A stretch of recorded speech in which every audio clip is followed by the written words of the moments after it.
can cesaretinle, eline, obana, sedaqetinle, dönüp sen mermere, daşa, semender, yaşa yüreklerde, yaşa semender.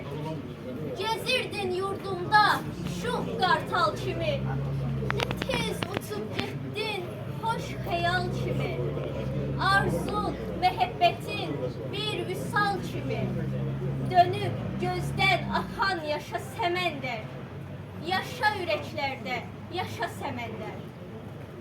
Sinə gərib düşmənin zərbəsinə, ucaldın pak şəhidlik zirvəsinə, çevrildin ölməzlik nümunəsinə, vurdun həyatını başa səməndər, yaşa ürəklərdə, yaşa səməndər.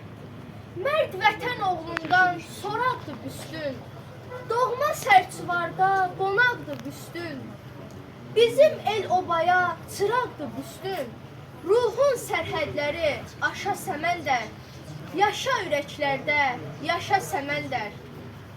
Axırdı Babəkin qanı qanında, şəhidlik zirvəsi vardı canında.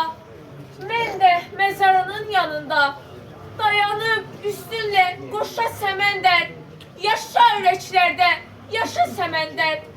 Dəfnində hamı tək mən də ağladım, dağladım içimdə sinə bağladım.